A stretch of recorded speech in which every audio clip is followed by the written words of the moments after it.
جی فرمائیے.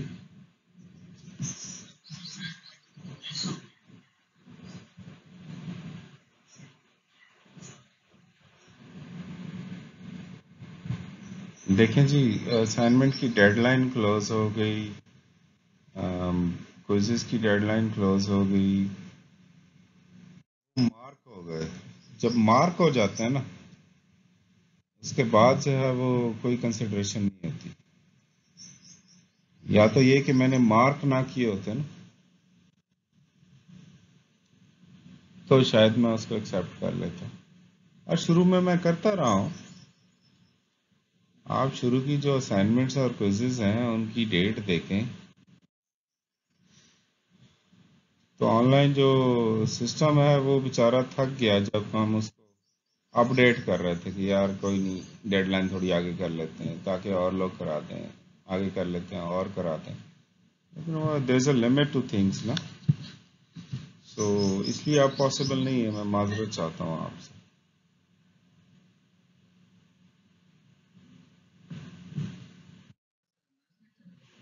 جی انشاءاللہ آج لاسٹ لیکچر.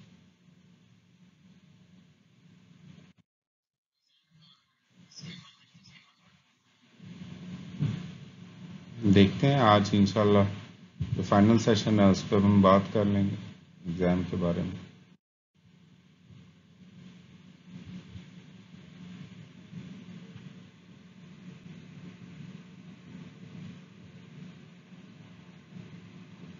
جی اور کوئی بات کسی نے کرنی ہو، ورنہ ہم جو ہے وہ آفیشیلی اس کو لیکچر کو سٹارٹ کریں.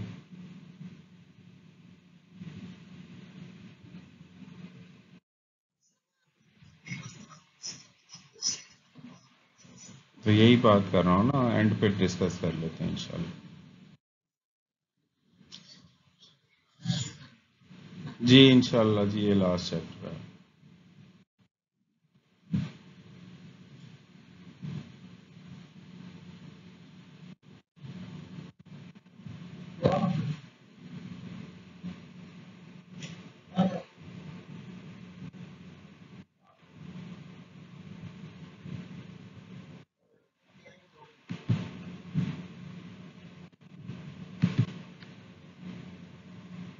اوکے جی ہم آفیشیلی سٹارٹ کرتے ہیں. چیپٹر 18 ہے فارن ڈائریکٹ انویسٹمنٹ اور انٹرنیشنل کیپٹل بجٹنگ کے حوالے سے.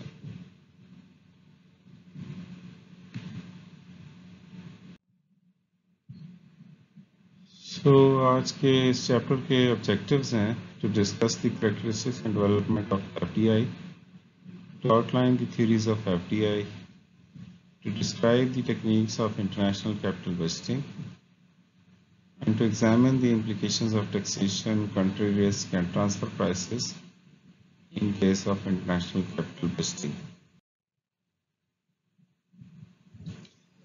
So, جو آپ کا جو انویسٹمنٹ ہے، investment project is classified as direct investment if the investor acquires significant control over the firm. جی فرمائیے.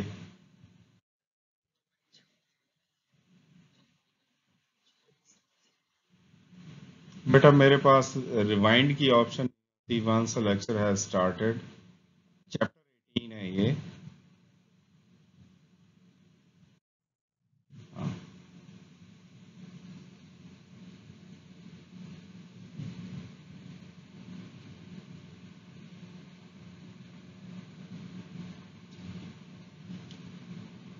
ہم ڈائریکٹ انویسٹمنٹ کی بات کر رہے تھے کہ an investment project is classified as direct investment if the investor acquires significant control over a firm.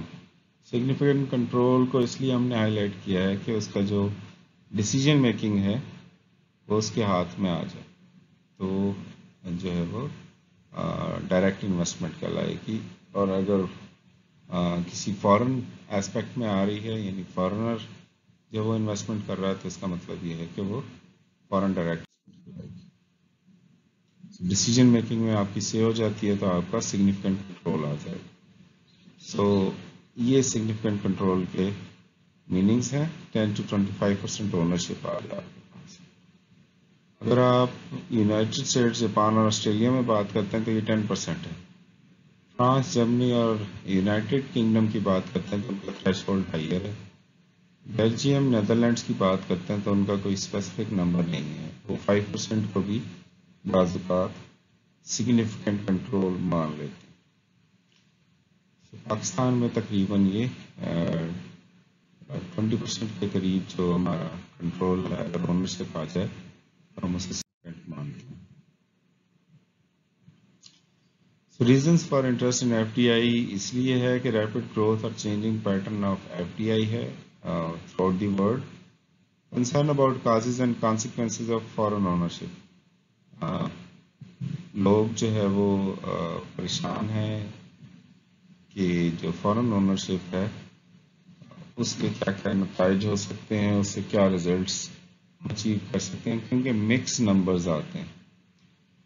کچھ countries میں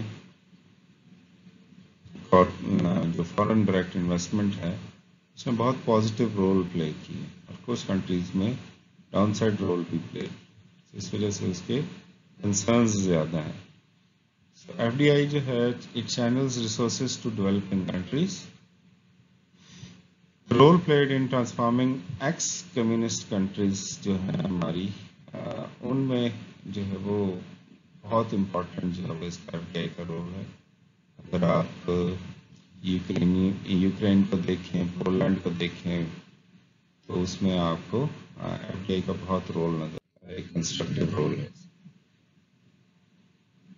ایف ڈی آئی جو ہے وہ 19th سینچری میں دیکھیں تو it was prominent, but it most likely took the form of lending by Britain to other countries. تو جو یو کے تھا وہ دوسرے ملکوں کو ایک طرح کا لون دے رہا، سو پرومیننٹ تو تھا لیکن وہ لون فیسلٹی کی طرح جو ہے اسے ٹریٹ کیا۔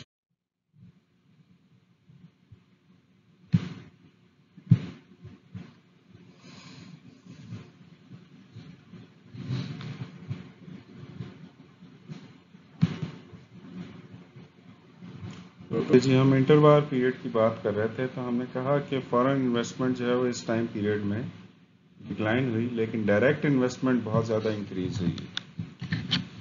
سو اس کی بیسک ریزن ایک یہ بھی ہے کہ جو ہے وہ اس ٹائم پیریڈ میں آپ کی جو باؤنڈریز ہیں وہ ڈیفائنڈ نہیں تھی، اس وجہ سے وہ ڈائریکٹ انویسٹمنٹ کی ہم بات کر رہے ہیں۔ فارن ڈائریکٹ انویسٹمنٹ میئر کرنے کا کوئی پروسیس بھی نہیں تھا ہمارے پاس۔ اچھا، انٹروار پیریڈ میں Britain lost status as a major creditor, وہ جو لون دے رہا تھا پچھلی صدی میں وہ اب اس صدی کے سٹارٹ میں اور مڈ تک وہ جو اسٹیٹس تھا اس کا لون پرووائڈر کا وہ نہیں رہا۔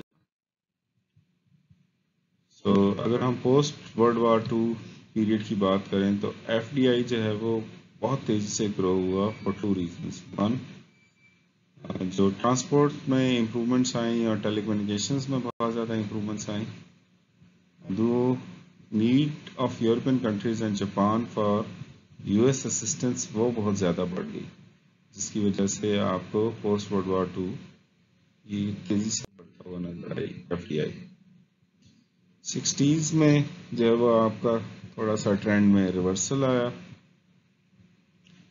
host countries started to show resistance to US ownership of enterprises، اور جو host countries تھے they started to recover initiating FDI in the US۔ so اس سے انہوں نے کاؤنٹر اسٹریٹجیز ایک اسٹارٹ کی کہ یو ایس اے میں بھی جو ہے وہ ایف ڈی آئی انہوں نے اسٹارٹ کرنی شروع کر دی۔ 70s میں جو ایف ڈی آئی فلوز ہیں وہ لوور ہو گئے، U K appeared as a major player. 80s میں U S became a net debtor, so creditor کی بجائے ڈیٹر ہو گیا، سب سے زیادہ لون ٹیکر ہو گیا، اور major source of F D I جو ہے وہ جاپان آپ کو بن گیا۔ The surge in FDI was due to the globalization of business۔ اس کی ایک بہت بڑی وجہ یہ بھی تھی کہ جو آپ کی گلوبلائزیشن کا فینامنا ہے وہ 80s میں سٹارٹ ہو گیا تھا due to the increase in communication technology. 90s میں دیکھیں تو ایف ڈی آئی ڈکلائن ہوئی ہے، خاص طور پہ 90 سے 92، لیکن ریباؤنڈ ہوئی ہے۔ اس کی ایک بڑی وجہ آپ کو یہ لگتی ہے کہ F D I is no longer confined to large funds. صرف بڑی کمپنیاں ہی ایف ڈی آئی میں انوالو نہیں ہوں گی، اسمال فنڈس نے بھی ایف ڈی آئی میں انوالو ہونا شروع کر دیا. جو sectoral diversity of F D I تھی وہ کافی حد تک چینج ہوئی. نمبر آف کنٹریز انوالوڈ جو تھے وہ بھی انکریز کر گئے.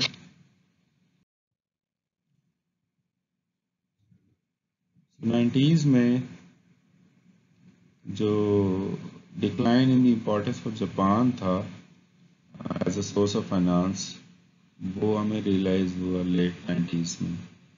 اور late 90s were characterized by the rising popularity of cross-border mergers and acquisitions.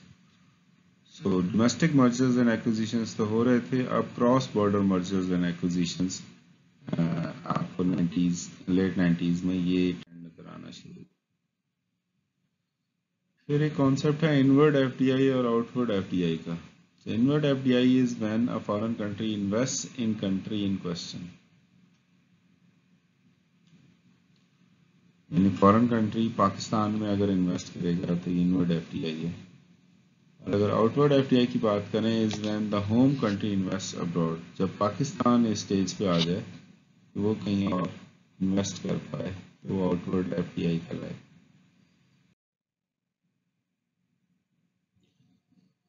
F D I flows جو ہے وہ ایکویٹی کیپٹل ہے ایک طریقہ. دوسرا طریقہ یہ ہے کہ آپ جو ارننگز ہیں اس سے ری انویسٹ کروا لیں. جب ایکویٹی کیپٹل کے فلوز میں دیکھتے ہیں آپ کے آپ نے جو اونرشپ رائٹس ہیں وہ لوکل فارمز کو لوکل انڈیویجولس کو اینڈ فارمز کو دونوں کو آپ نے سیل کر دی ہیں. پھر انٹرا کمپنی لونز کا ایک کانسیپٹ ہے. لوکل کمپنی جو ہے وہ پیرنٹ کمپنی کو لون دے رہی ہے تو وہ اس کی وجہ سے بھی جو آپ کے جو ایف ڈی آئی فلوز ہیں وہ ویریٹ ہوتے رہتے ہیں، چینج ہوتے رہتے ہیں. جو ایف ڈی آئی اسٹاکس ہیں the value of capital and reserves, اس میں ریٹینڈ ارننگز بھی شامل ہیں.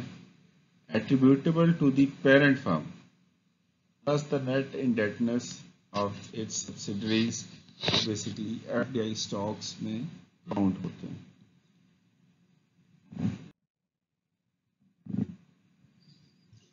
تو ہم ایگزامپلس دیکھتے ہیں Australian F D I flows کی US بلین ڈالرز میں. تو آپ کو inflows and outflows clearly نظر آتے ہیں. آسٹریلیا میں بہت ہیوج جو ہے وہ انفلکس آف فارن انویسٹمنٹ ہوئی 90 to 95. آپ یہ دیکھ سکتے ہیں تقریباً 7 بلین US ڈالرز انفلوز ہیں، جبکہ آسٹریلیا نے انٹرنیشنلی بھی تقریباً 2.5 جو ہے وہ بلین US ڈالرز انویسٹ کی. 96 میں یہ ٹرینڈ ریورس ہوتا ہوا نظر آتا ہے. 97 میں پھر انورڈ جو ہے وہ ایف ڈی آئی زیادہ ہوا ہے as compare to outward کے. اور اگر ہم 99 میں دیکھیں تو انفلوز جو ہے وہ پازیٹیو ہیں اور بہت سارے جو انٹرنیشنل انویسٹمنٹس تھیں آسٹریلینس کی وہ انہوں نے ڈائیورسٹیچر کیے، یعنی اپنی انویسٹمنٹس واپس لے کے آئے. جس کی وجہ سے آپ کو 2000 میں اچھا خاصا ویریشن نظر آتی ہے، چینج نظر آتا ہے between inflows and out flows. 2001 میں پھر یہ ٹرینڈ اپوزٹ ہو جاتا ہے اینڈ سو آن. سو آپ کو inward and out flows country کے ایسپیکٹ میں اگر ہم دیکھیں تو اچھا خاصا جو ہے وہ انفلوز اینڈ آؤٹ فلوز آپ کو نظر آتے ہیں. اگر آپ ایف ڈی آئی اسٹاکس کو دیکھیں تو inward F D I stocks جو ہے وہ گرو کیے ہیں اچھے خاصے، لیکن آؤٹ ورڈ بھی جو ہے وہ with the passage of time آپ کو گرو ہوتے ہوئے نظر آتے ہیں. اس ٹرینڈ میں ڈکلائن نہیں نظر آتا.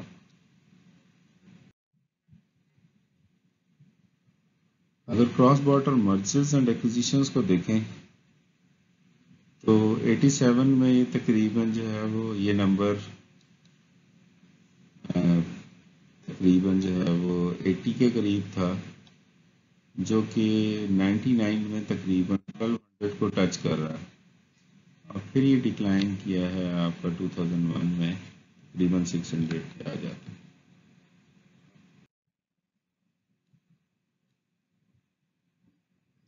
Modes of foreign and market entry کون سی ہیں؟ Export of goods produced in source country ایک سب سے سمپلسٹ آف موڈ ہے کہ آپ اپنی گوڈس کو ایکسپورٹ کرنا شروع کر دیں. سیکنڈ اسٹیج ہے کہ آپ لائسنس کریں foreign company to use that technology, اور پھر foreign distribution of products through a subsidiary آپ کرنا شروع کر دیں. تیسرا لیول ہے. اور پھر آپ جو ہے فارن یا انٹرنیشنل پروڈکشن کی طرف چلے جائیں. یہ آپ کا فرسٹ اسٹیج آ جائے.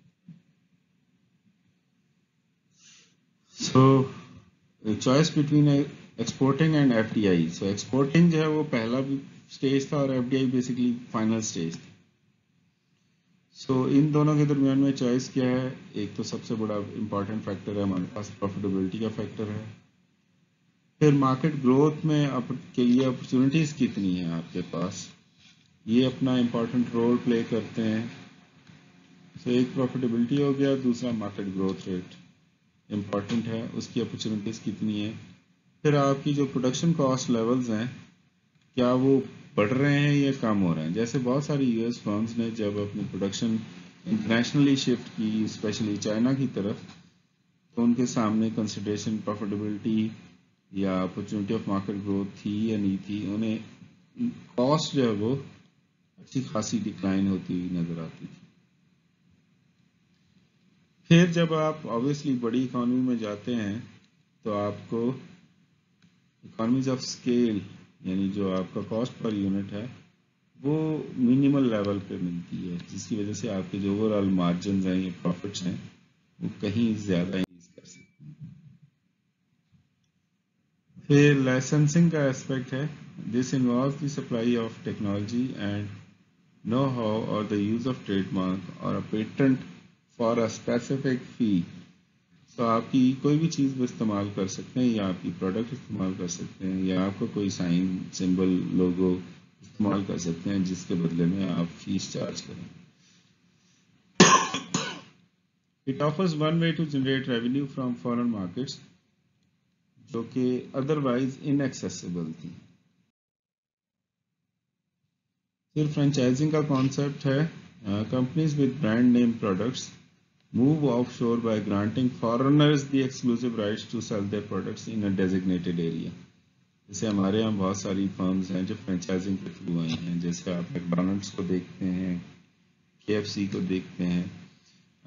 اسی طرح جو آپ کے یہاں جو پروڈکشن آئی تھی شمیمنٹ کو، یہ پیپسی کو، انٹرنیشنل کی بیسیکلی فرینچائزز تھیں.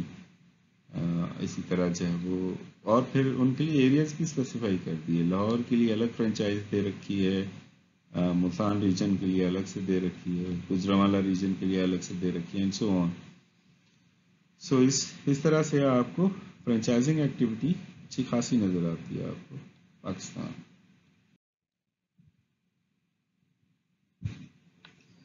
سو اگر ہم ایف ڈی آئی کی بات کریں تو پہلا جو ٹائپ ہے وہ that is called green field investment. پھر براؤن فیلڈ انویسٹمنٹ ہے، اور تیسری اسٹیج پہ مرجرز اینڈ ایکوزیشنز ہیں، چوتھی اسٹیج پہ وینچرز ہے. سو اگر ہم گرین فیلڈ جو پہلا ایلیمنٹ تھا انویسٹمنٹ کو دیکھیں اور مرجرز اینڈ ایکوزیشنز کو دیکھیں تو ان دونوں کے درمیان میں آپ کی جو چوائس ہے وہ کیا ہو سکتی ہے. Firms with lower R and D intensity, جن کی ریسرچ اینڈ ڈیولپمنٹ لو ہے. مور ڈائیورسفائڈ فرمز، اسی طرح جو لارج ملٹی نیشنلز ہیں are more inclined to indulge in mergers and acquisitions. اور اس کا مطلب یہ ہے کہ اس سے اپوزٹ جو فرمز ہوں گی جن کی ہائی آر این ڈی ہے تو وہ مرجرز اینڈ ایکوزیشنز کی طرف نہیں جائیں گے، وہ گرین فیلڈ انویسٹمنٹ کی طرف جائیں گے. جو لیس ڈائیورسفائڈ ہیں وہ بھی گرین فیلڈ انویسٹمنٹ کی طرف جائیں گے. جو اسمال ملٹی نیشنلز ہیں وہ بھی گرین فیلڈ کی طرف جائیں گے. سو اس کے لیے امپورٹنٹ فیکٹر ہے inter country cultural and economic differences, وہ اپنا رول پلے کرتے ہیں reduce the tendency of mergers and acquisitions. اگر ڈفرینسز زیادہ ہوں تو مرجرز اینڈ ایکوزیشنز کم ہوتے ہیں، اگر ڈفرینسز کم ہوں تو مرجرز اینڈ ایکوزیشنز زیادہ ہوتے ہیں.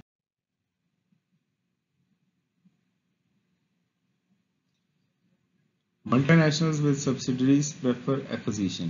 ایسی ملٹی نیشنلز جن کی سبسڈریز آلریڈی دنیا میں ایگزسٹ کرتی ہیں تو وہ جب کسی ایک نئے ملک میں جائیں گی تو وہاں بھی فرمز کو ایکوائر کرنا پسند کریں گے. پھر مرجرز اینڈ ایکوزیشن ایک امپورٹنٹ فیکٹر پہ ڈپینڈ کر رہی ہوتی ہے کہ جو پراسپیکٹ فرمز ہیں وہ کتنی زیادہ ہیں. اگر فرض کریں ایک مارکیٹ میں آلریڈی 20-25 فرمز ایگزسٹ کرتی ہیں تو آپ کو ایکوائر کرنا یوزفل ہے یا نہیں ہے کسی بھی فرم کو، ان 25 میں سے کسی ایک فرم کو. یہ ایک بہت بڑا امپورٹنٹ کوشچن مارک ہے. سو نارملی جو ملٹی نیشنلز ہیں وہ ایسی فرمز کو ایکوائر کرتی ہیں جن کے پاس میکسیمم مارکیٹ شیئر ہو اور وہ سکسیسفلی جو ہے وہ آپریٹ کر رہی ہیں. اگر کسی ایسی انڈسٹری میں وہ انویسٹ کرنے جا رہے ہیں جہاں پہ گروتھ جو ہے وہ سلو ہو گئی ہے تو جو مرجرز اینڈ ایکوزیشنز ہیں اس سے بہت زیادہ انسپائر ہوتی ہیں. یعنی ملٹی نیشنلز اس ایریے میں بھی اپنی جو انویسٹمنٹس ہیں ڈائریکٹ کر دیں.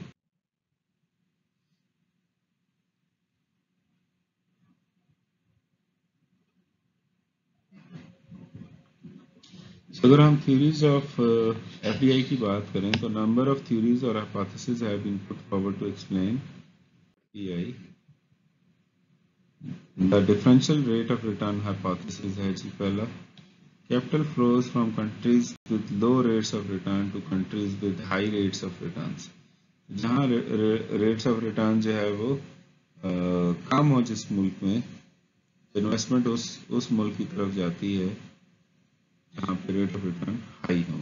سو اگر آپ پاکستان کی بات کریں تو پاکستان میں جو ٹیلی کام سیکٹر ہے وہ پروفٹ اپرچونیٹیز دیکھ کے آیا کہ یہاں زیادہ جو ہے وہ بینیفٹس ہیں ہمیں انویسٹ کرنے میں. اگر آپ بینکنگ سیکٹر کو دیکھیں تو انٹرنیشنل بینکس پاکستان میں موو ہوئے ہیں یہاں پہ ہائر انٹرسٹ ریٹس کی وجہ سے اینڈ سو آن. تو یہ ہائپوتھیسس جو وہ کسی حد تک آپ کو جسٹیفائی ہوتا ہوا نظر. ڈائورسفیکیشن آف ہائپوتھیسس بھی ہے ایک کہ آپ اپنی جو انویسٹمنٹ ہے اس کو ڈائورسفائی کرنا چاہ رہے ہیں. Choice among various projects is determined by expected risk and return. Out put and market size hypothesis بھی ہے. The volume of direct investment in one host country depends on sales اور market size. So میں ایک specific market میں invest کر رہا ہوں لیکن پتہ لگے کہ اس مارکیٹ کی پاپولیشن 1 لاکھ ہے اور وہی انویسٹمنٹ کر کے اگر میں فرض کریں 1 کروڑ کی پاپولیشن کو ایڈریس کر سکتا ہوں تو میں obviously جو ہے وہ اپنا جو وہی انویسٹمنٹ سائز ہے وہ بڑی مارکیٹ میں جو ہے وہ اسپینڈ کرنے کی کوشش کروں گا.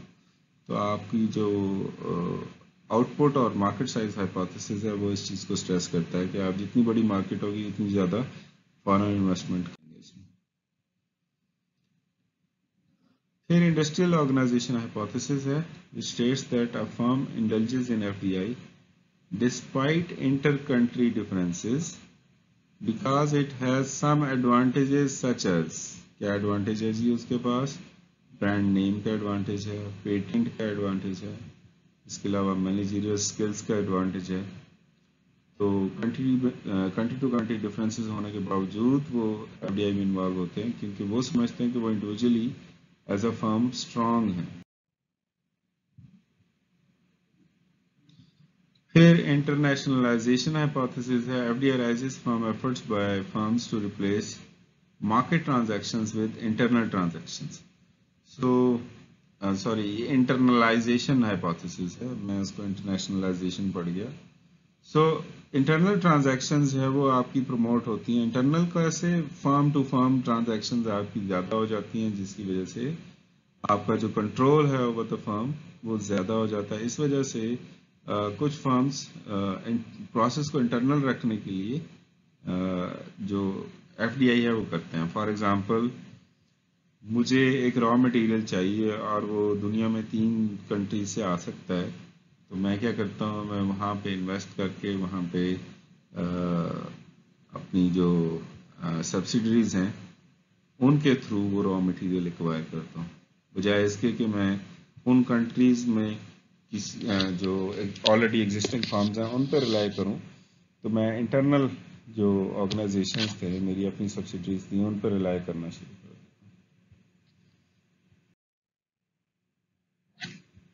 پھر لوکیشن ہائپوتھیسز ہے. F D I exist because of the international immobility of some factors of production. تو انٹرنیشنلی جو ہے وہ موو نہیں کر سکتے آپ. اس وجہ سے آپ کو مجبوراً پھر وہاں پہ اپنی پروڈکشن فیسلٹی جو ہے وہ پہنچانی پڑتی. پھر ایکلیکٹک تھیوری ہے. 3 conditions must be satisfied in eclectic theory to engage in FDI. پہلی کیا ہے، اس کے پاس comparative advantage ہونا چاہیے. It is better to use rather than lease these advantages. اور وہ ایڈوانٹیجز جو ہیں اس پہ وہ یہ فرم سمجھتی ہو کہ ان کو لیز نہیں کیا جا سکتا بلکہ خود اون کر کے ان سے بہتر ایڈوانٹیج لیا جا سکتا ہے. It is more profitable to use these advantages with factor inputs abroad. اور ان سے زیادہ پروفٹ ارن کیا جا سکتا ہے اگر جو ہمارے فیکٹر انپٹس ہیں وہ باہر ہوں، یعنی کسی اور ملک میں ہوں. اگر ہم پروڈکشنز لوکل لے ہیں تو اس کا مطلب ہے لیبر، ہمیں یہاں پہ جو ہے وہ لیبر لاس کو فالو کرنا پڑے گا، اور جو ہمیں ویجز ہیں چارجز ہیں وہ لوکل گورنمنٹ کے حساب سے دینی پڑیں گی. انٹرنیشنلی آپ کسی ایسی جگہ لے جاتے ہیں جہاں پہ آپ کو لیبر اور ویجز چارجز میں تھوڑی سی فیسیلیٹیشن ہے، پھر آپ لیبر جو ہے وہ کنڈیشنز ڈفرینٹ رکھ سکتے ہیں ایز کمپیئر ٹو ہیئر. تو ان سب چیزوں کو دیکھتے ہوئے آپ یہ کہتے ہیں کہ نہیں، یہ وہاں رہے تو زیادہ ہمارے لیے پروفیٹیبل ہے. پھر پروڈکٹ لائف سائیکل ہائپوتھیسس ہے ہمارا. When a product is standardized, the innovator may decide to invest in developing countries to obtain some advantages. جیسے ابھی ہم بات کر رہے تھے چیپ لیبر کی. پھر اولیگوپولسٹک ریئیکشن ہائپوتھیسس ہے. FDI by one firm triggers similar investment by other leading firms in an attempt to maintain market share. So ایک فرم جو کام کر رہی ہے تو دوسرا بھی پھر وہی کام کرنے کی کوشش کرتا ہے. فار ایگزامپل اگر ایپل نے اپنا پروڈکشن پلانٹ چائنا میں شفٹ کیا ہے تو سامسنگ کو بھی چائنا میں شفٹ کرنا پڑے گا تاکہ جو ہے وہ مارکیٹ شیئر کو وہ کیپچر کر سکے. جیسے جہاں کوک جائے گی وہاں پیپسی ضرور جائے گی. سو یہ کمپیٹنگ فرمز جو ہے وہ اپنا مارکیٹ شیئر اچیو کرنے کے لیے ایف ڈی آئی کا سورس بن جاتی ہیں میجورٹی آف ٹائمز. پھر انٹرنل فائنانسنگ ہائپوتھیسس ہے. F D I is determined by the foreign subsidiaries internally generated funds. جو وہ پروفٹ کماتے ہیں وہی دوبارہ جب ری انویسٹ کریں گے تو اس کی وجہ سے بھی تو ایف ڈی آئی جنریٹ ہوتی ہے. سو اس وجہ سے انٹرنل فائنانسنگ ہائپوتھیسس اس چیز کو سجیسٹ کر رہا ہے. پھر دا کرنسی ایریاز ہائپوتھیسس ہے. Countries with strong currencies tend to be source of FDI. یہ ایک امپورٹنٹ جو ہے وہ کنکلوژن ہے ریسرچرز کا کہ جن ملکوں کی کرنسی اسٹرانگ ہے وہ source of F D I بنے گی. اس کا مطلب یہ ہے کہ ہم source of F D I نہیں بن سکتے کیونکہ ہماری کرنسی تو ویک ہے. Countries with weak currencies tend to be recipients of FDI, لیکن ہم ریسیپینٹ ضرور بن سکتے ہیں.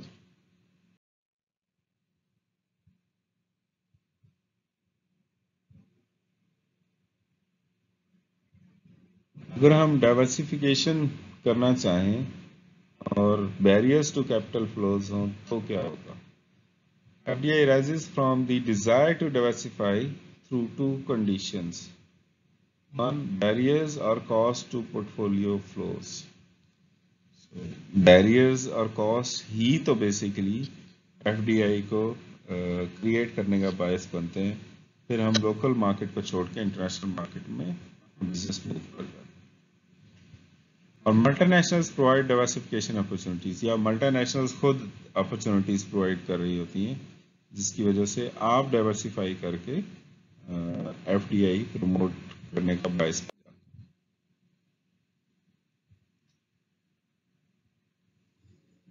پھر ایک کانسیپٹ ہے پولیٹیکل اسٹیبلٹی اور رسک کا. Lack of political stability discourages FDI inflows.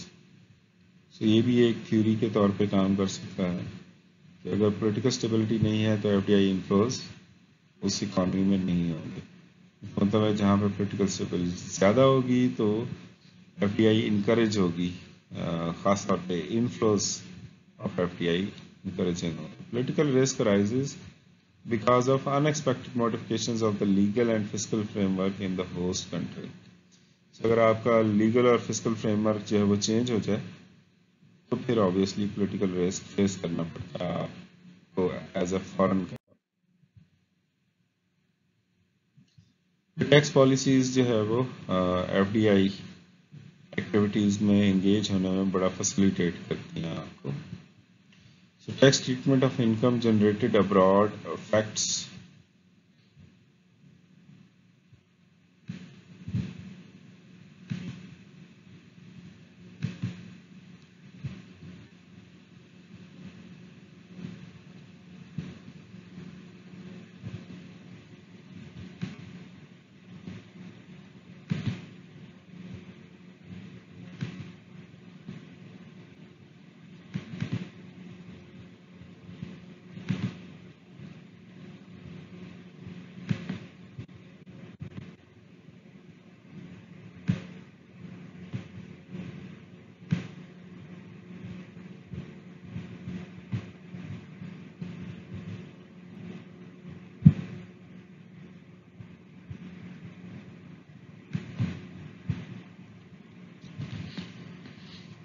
Okay جی، ہم بات کر رہے تھے ٹیکس پالیسیز پہ. Tax policies affect incentives to engage in FDI because tax treatment of income generated abroad affects the rate of return of the firm. So tax treatment کی وجہ سے آپ کا جو ریٹ آف ریٹرن ہے وہ effect ہوتا ہے. اور جو tax treatment of income generated at home affects relative profitability. جو آپ کی جو ٹیکس افیکٹ ڈومیسٹک کے لیے ہے ریلیٹو پروفیٹیبلٹی کو اس کو افیکٹ کرتا ہے. اس کا مطلب یہ ہے کہ ان جنرل ٹیکس ٹریٹمنٹ جو ہے وہ چاہے انٹرنیشنلی ہو یا لوکلی ہو وہ آپ کی پروفیٹیبلٹی کو افیکٹ کرتی ہی کرتی ہے، اور اس کی وجہ سے آپ کا جو ریلیٹو کاسٹ آف کیپٹل ہے وہ بڑھ جاتا ہے یا کم ہو جاتا ہے. سو ٹیکس پالیسیز نارملی جو ہے وہ کاسٹ آف کیپٹل بڑھانے کا سورس بن جاتی ہے. پھر جو گورنمنٹ ریگولیشنز ہیں وہ بھی FDI کو فیسیلیٹیٹ کرنے کا باعث بن سکتی ہیں. کچھ ریگولیشنز ایسی بھی ہو سکتی ہیں جو انسینٹیوز پرووائڈ کریں. فار ایگزامپل ٹیکس کریڈٹس دے رہی ہیں یا ایگزامپشنز دے رہی ہیں. یعنی ایک تو یہ کہ ٹیکس معاف ہو جائے، دوسرا یہ ہے کہ آپ کو جو ٹیکس ہے اس کا بینیفٹ فیوچر آج جو اگر آپ ٹیکس پے کریں گے تو اس میں فیوچر میں آپ کو ٹیکس بینیفٹ ملے گا. کیسے مل سکتا ہے؟ فار ایگزامپل آپ کو انسینٹیو یہ مل سکتا ہے کہ پہلے 5 سال کوئی ٹیکس نہیں ہے، اس کے بعد آپ کو جو ہے tax rate as compare to others وہ ڈفرینٹ ہوگا. سو ہم نے بہت ساری جگہوں پہ اسپیشل اکنامک زونز پاسٹ میں بنائے. تو جہاں جہاں ہم نے اکنامک زونز بنائے وہاں پہ ہم نے جو پراپرٹی ہے وہ آسان لیزنگ ٹرمز پہ دی ہم نے. اس کے علاوہ ہم نے انہیں ٹیکس ایگزیمپشنز دیں 5 سال کے لیے کچھ علاقوں میں ہم نے 10 سال کے لیے دی. جیسے قدون احمد صحیح کا مجھے ابھی یاد ہے کہ اس کا جو ٹیکس ایگزامپشنز تھی وہ 10 ایئرس تک تھی. سو وہ فیسیلیٹیٹ کرنے کے لیے گورنمنٹس ایسی پالیسیز بنا سکتی ہیں تاکہ جو ہے وہ انٹرنیشنل انویسٹمنٹ یا ڈائریکٹ انویسٹمنٹ جو ہے وہ اٹریکٹ کر سکے. لیکن یہی ریگولیشنز ڈس انسینٹیوز بھی پرووائڈ کر سکتی ہیں. فار ایگزامپل آپ نے کام تو شروع کیا ہے لیکن پروسیسنگ اتنی سلو ہو رہی ہے کہ آپ کہتے ہیں کہ اچھا بھائی یہاں انویسٹ کرنے سے بہتر ہے میں کہیں اور چلا جاؤں. تو اگر رولز ریگولیشنز میں ریکوائرمنٹس ایسی ہے جس کی وجہ سے پروسیس بہت سلو ہو گیا ہے تو پھر آپ ایف ڈی آئی کو ریجیکٹ کرنے کا باعث بھی بنتے ہیں. پھر کچھ اسٹریٹجک اور لانگ ٹرم فیکٹرز بھی امپورٹنٹ ہوتے ہیں ایف ڈی آئی میں انگیج ہونے کے لیے, اور اس میں امپورٹنٹ ہے the desire to defend foreign markets against competitors.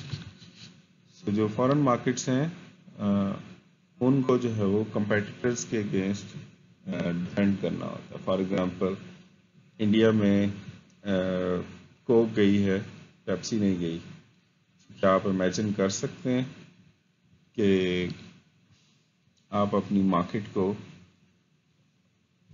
Defend کر پائیں گے یہاں پہ؟ تو یہ اس وجہ سے جو ہے وہ بعض اوقات فرمز کو اسٹریٹجکلی اس طرح کے ڈیسیجنز کر کے چلنا پڑتا ہے. پھر دوسری ڈیزائر ہو سکتی ہے to gain and maintain a foothold in protected market. So بعض اوقات جو آپ نے جس مارکیٹ میں آپ انٹرڈ ہیں وہ آپ کی پروٹیکٹڈ مارکیٹ تو ہے, لیکن سم ہاؤ ٹیکنالوجیکل چینجز کی وجہ سے آپ کی فوٹنگز جو ہیں نا وہ ویک ہو رہی ہیں, تو آپ پھر وہاں پہ مزید انویسٹمنٹ کرتے ہیں جس کی وجہ سے آپ کی جو ایف ڈی آئی کی ارج ہے وہ انکریز کر جاتی ہے. پھر پیرنٹ سبسڈری ریلیشن شپ بنانے کے لیے بھی آپ کو بعض اوقات فارن ڈائریکٹ انویسٹمنٹ کرنی. Then there is a desire to induce the host country into a long-term commitment to a particular type of technology. یہ بھی ہو سکتا ہے کہ آپ جو ہے وہ ایک پرٹیکولر ٹائپ آف ٹیکنالوجی پہ ہوسٹ کنٹری کو باؤنڈ کر دیں کہ ہم یہ کام جو ہے یہ چونکہ ٹیکنالوجی ہم یہاں پہ لے کے آ رہے ہیں, سو اگلے 10 سال تک آپ کو اسی ٹیکنالوجی پہ گزارا کرنا پڑے گا. تو یہ ایک جو لانگ ٹرم کمٹمنٹ ہے اس کی وجہ سے بھی آپ کو انویسٹمنٹس کرنی پڑتی ہیں.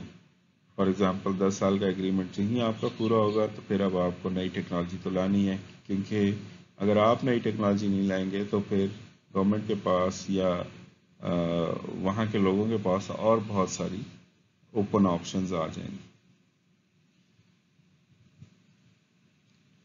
پھر اسٹریٹجک اور لانگ ٹرم فیکٹرز میں ایک اور فیکٹر ہے ایڈوانٹیج آف کمپلیمنٹنگ اندر ٹائپ آف انویسٹمنٹ. سو آپ بعض اوقات کمپلیمنٹ کر رہے ہوتے ہیں کسی اور طرح کی انویسٹمنٹ کو. فار ایگزامپل جب میں یہ کہتا ہوں کہ 5G یا 4G لانچ ہو پاکستان میں تو 5G کے لیے مجھے اکوپمنٹ بھی تو چاہیے, اور وہ اکوپمنٹ پتہ ہی لگے کہ دنیا میں صرف ایک کمپنی بناتی ہے سیمنس. سیمنس کو بائی ڈیفالٹ اس کنٹری میں انٹر ہونا ہی پڑے.